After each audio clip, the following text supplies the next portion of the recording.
What's going on, people? We are Tottenham TV here, back from our long trip to Anfield, made even longer by the scoreline.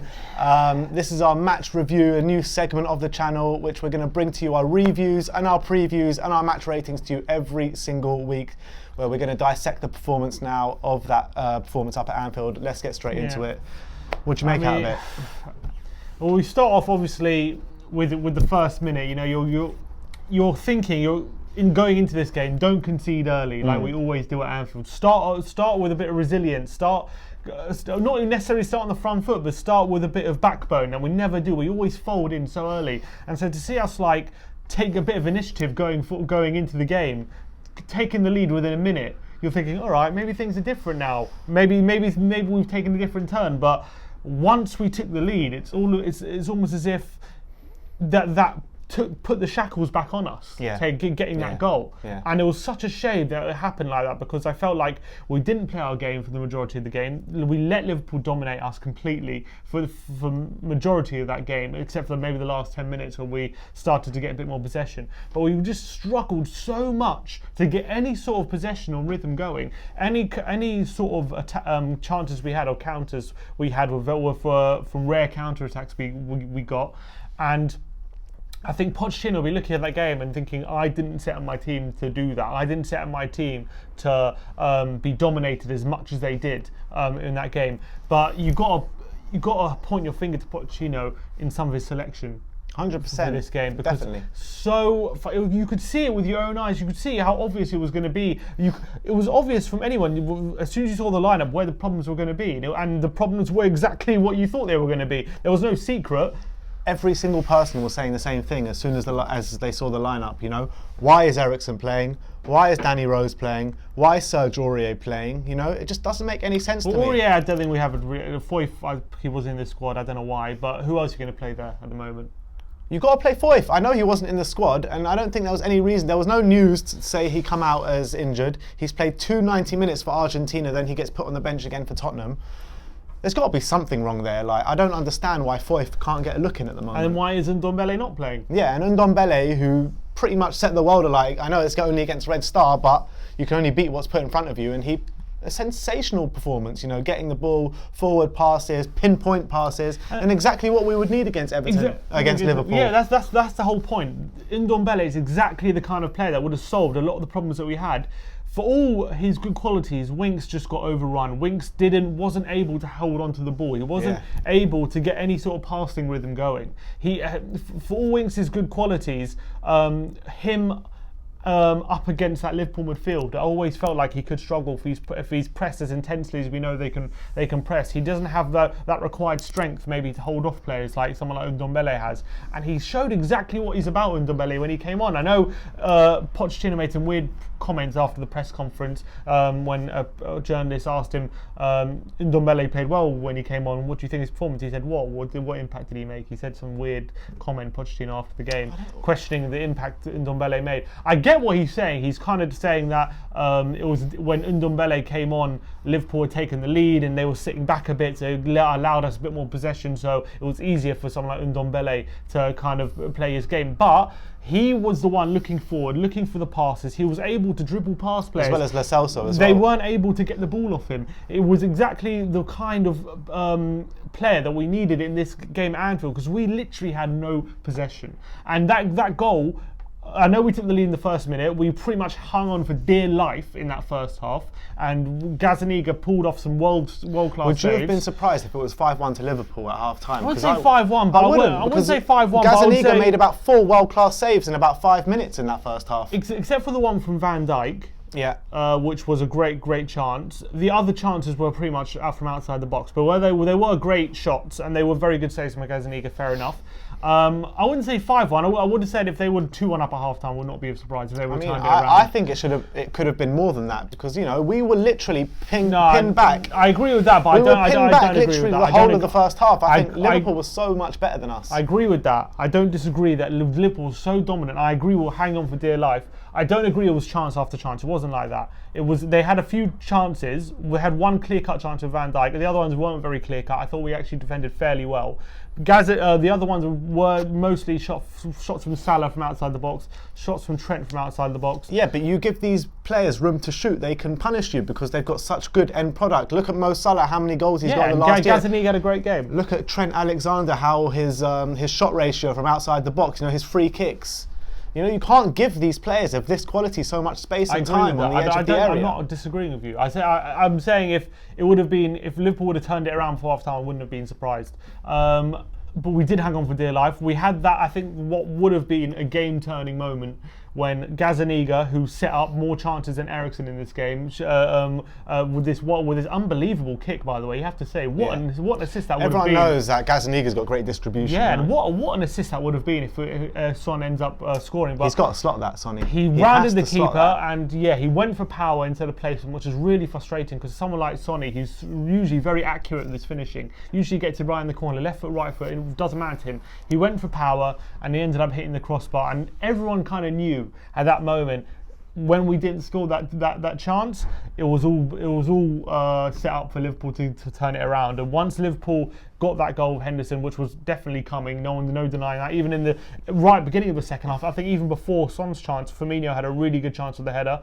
point blank range, another great save from Gazaniga, and then Henderson equalised, no surprise to anyone, and then obviously Liverpool went on to win the game. But at the end of the day, the score is 1-1.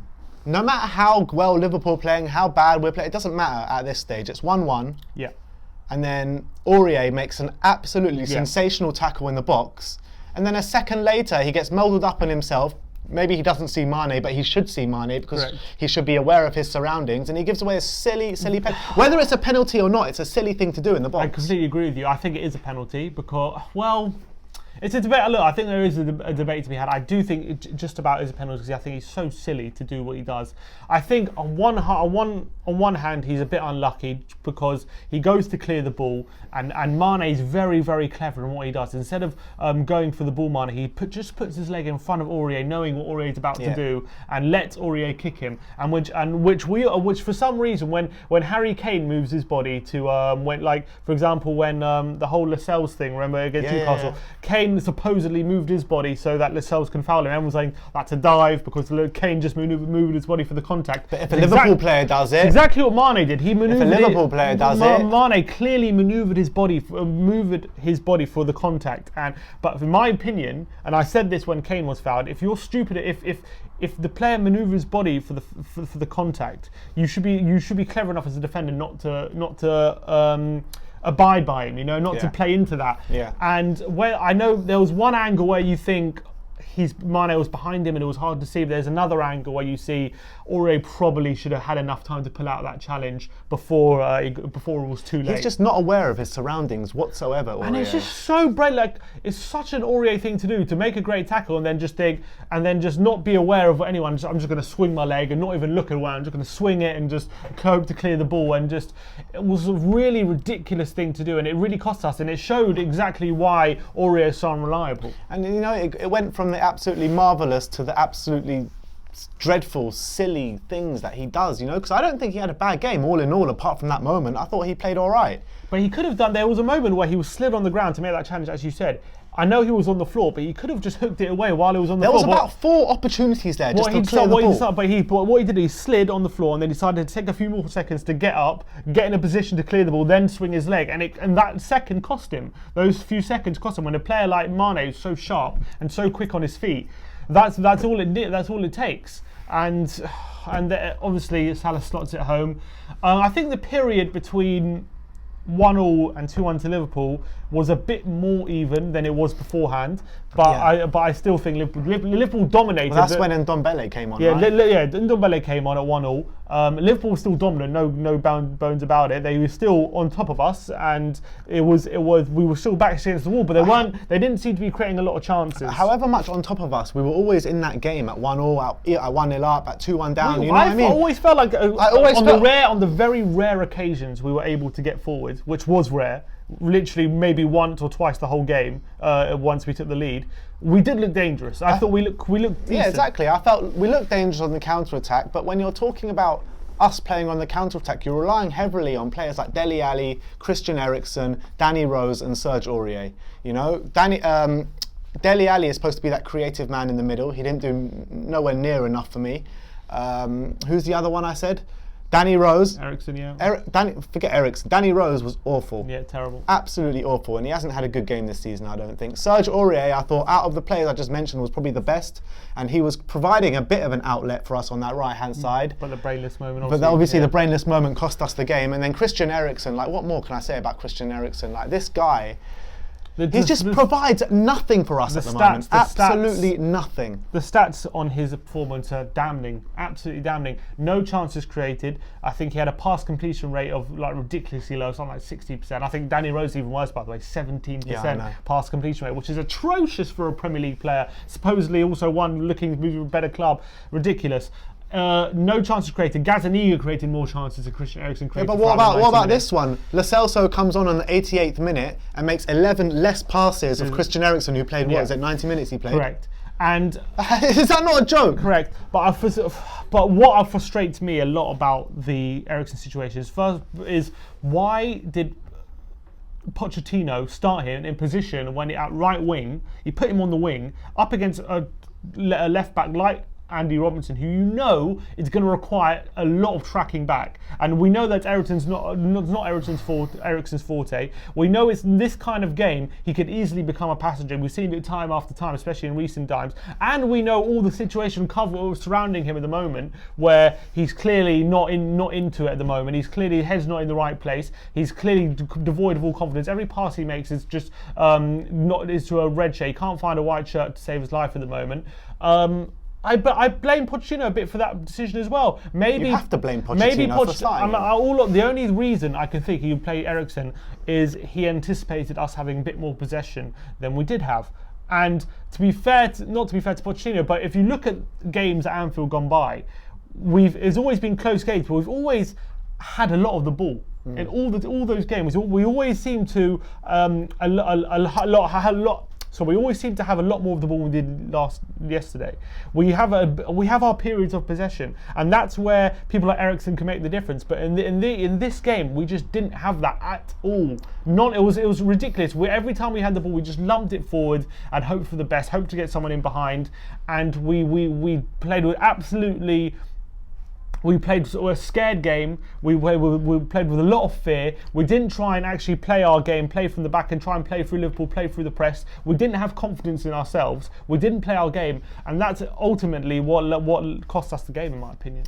Yeah, I agree. But having said what you just said, I do think it's a bit of a different game this season as to previous years, because we're a different animal. Liverpool, okay, I know Liverpool got 97 points this season, but I think they're a completely different animal this season to last season. I think they're playing with a lot more confidence. They're playing with just get the job done in whatever way they can. You know what I mean? I think Liverpool probably the best team in Europe at the moment. I don't think they're better than last season. I disagree with that. As in a footballing team, I agree, they're probably around the same level, but I think they're playing with a lot more.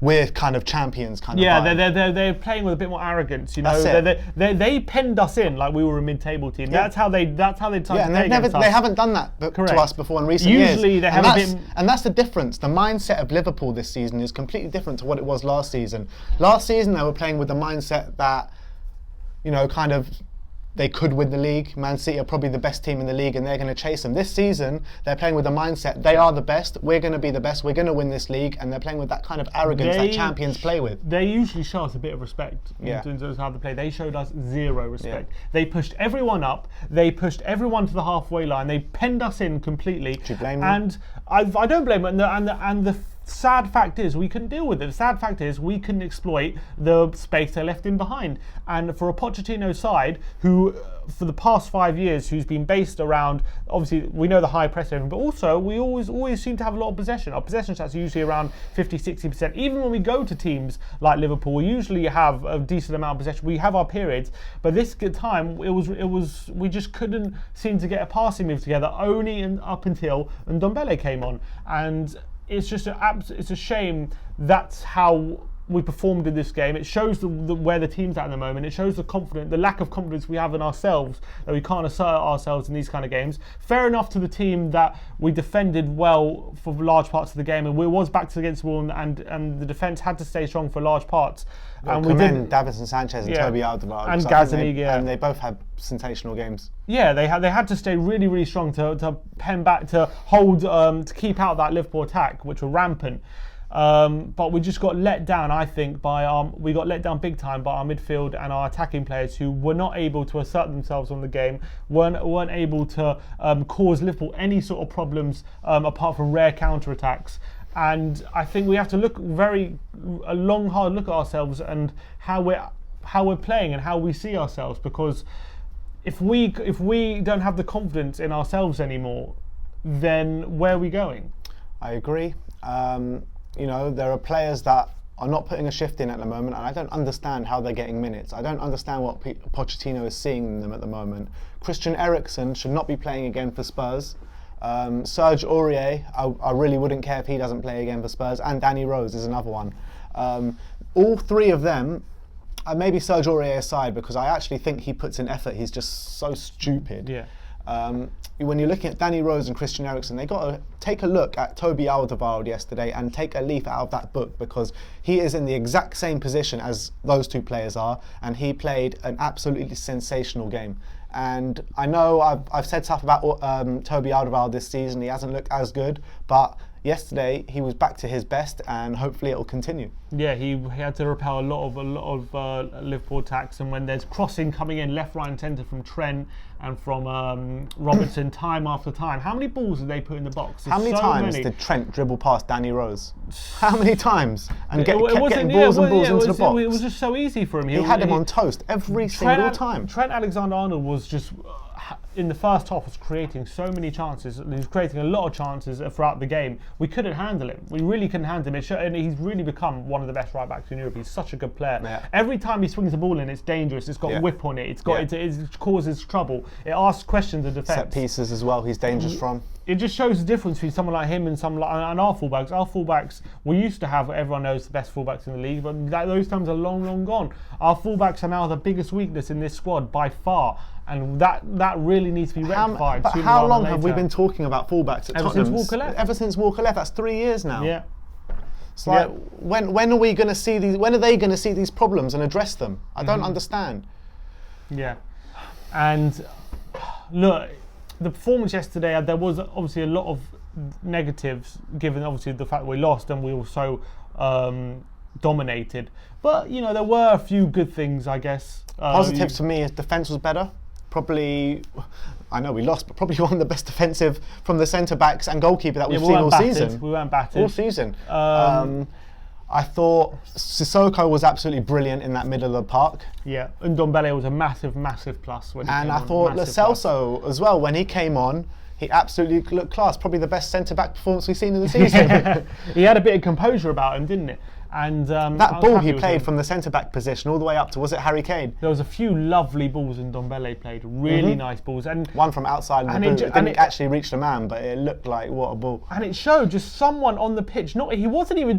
He played really well, but he wasn't doing anything extraordinary. He was just doing things that you expect of a player, of a Premier League player. That's how bad it's got for us. Like, all he was doing was playing real accurate long passes. He was playing short passes in between lines. Yeah. But they weren't especially they were good because we didn't have that at all with the game. But they weren't especially like world-class moves. They were just moves that you would expect at least we would attempt, but we weren't attempting them at all throughout the game. And at least he was trying to make something happen, little prop passes. He came on, he created that chance for Danny Rose when he blazed the ball over. He created that chance for Son right at the end when it went into Alisson's arms. He created that chance. He nearly one of the assists of the season when he played that outside the boot pass to Son, but just cut out by Lovren, only an inch off. And that was just 3 chances in about how long he was on, 20-25 minutes. That was 3 chances he created, more probably than anyone else on the pitch. it just showed what a difference some forward intent and someone who could hang on to the ball and not afraid to take on a man, not afraid to have a little bit of a dribble, not afraid to look up and play a long accurate pass and actually show some attacking intent. That's all it needed, and it's so frustrating. It took us until we were 2-1 down to start to put our foot on the ball and dominate, only when we had to. Yeah, I agree with you. There's no reason we couldn't have. There's no reason why at 1-0 up in this game, you've got a 1-0 advantage. There's no reason why Liverpool coming at you, they're going to leave space in behind. There's no reason why we couldn't have our periods of possession and ask more questions of Liverpool than we did. I'm sorry. I don't care how good Liverpool are. We are much better than what we showed yesterday. We have the ability to hold the ball ourselves. We have the ability to have We've shown it all. Exactly. We've shown it time after time. We have ability to control possession in periods of play, and the fact that we didn't just shows that it's more of a confidence thing for the team than anything. The only reason we're not doing well at the moment is because there are too many passengers in the team. Yeah. Like I said before, I don't want to see Danny Rose on that pitch again this season. I don't want to see Christian Eriksen, and I don't want to see Serge Aurier. And Dele, I felt was a passenger as well. Dele was a passenger, but I'm going to give him a bit of time just because of his injury problems he's had. And Jan Vertonghen as well. I think those four, I really wouldn't care less, unless they back up their ideas, which I would love them to, and I'd love to see them play and do well and get back to the heights that they were at, but I just can't see it at the moment. And if these four players, any of these four players were in the team, we're going to have passengers in the team, and that's a fact. Danny Rose, Ben Davis needs to play at left back, unless Ryan Sessegnon can fill that role. Lo Celso can come in for Christian Eriksen. Sanchez has got to start. I know Sanchez isn't the greatest as well. I'm not the biggest Sanchez fan, but he's miles over Vertonghen at least he's showing a bit of, he's not getting outrun or outpaced at the back at the moment, which is something we need. He's being a bit solid, although he does have a few brain lapses, like the one when you see that throw in that he bounced over him and Firmino nearly scored. Yeah. What are you doing, Sanchez? That was a ridiculous one. But other than that, but Sanchez had a great game. You can't dig him out for this game. I'm digging him out for that moment. I'm sorry, that was a ridiculous moment. And the right back situation, Serge Aurier. I will stick Foyth there. I don't know what Poch's problem is with Foyth at right back, but I don't think he has a problem there. I think Foyth has been out for a long time. I know he played twice for Argentina, but clearly and had good games. I don't know about that. Did he? He did, yeah. But clearly he wants to bed him back in slowly. He hasn't played. He came off the bench the other week. How many games are we going to lose by stupid Serge Aurier mistakes, waiting for Foyth to bed into the squad? Like, how long is this going to take? Yeah, but then if he comes back too early, he gets a reoccurrence of the injury, When's too early? He's been in training for like a month now. I don't know. Because some of his decisions have really been peculiar, Pochettino. Yeah. It's really strange. And look, obviously he's won the training ground every week, so he's one who's Isn't he? Apparently not. You told me a few weeks ago that he's not even on the training ground anymore. No, not. He's not necessarily on the training ground, but apparently he's always watching the team. He's always the one. I don't know. He's always got hearing from his. I don't know. Something's up there, but he's making weird comments. He's making weird selections, and I don't know whether he's keep playing these players to make a point to the board, or he generally thinks they're the best option at the moment. But he has to change his ways. It's just not possible for him to think they're the best options at the moment. It's just not possible. Yeah. But anyway, look, that's our match review. We move on back to Merseyside next weekend. Yeah. This weekend against Everton. My brother has a nice little week off from Tottenham. He's away in America. He's going to be missing the Everton and the nice trip out to Belgrade. Shame. Massive shame. Like, subscribe and comment. Tell us your thoughts on our match review. And as always, come on you Spurs.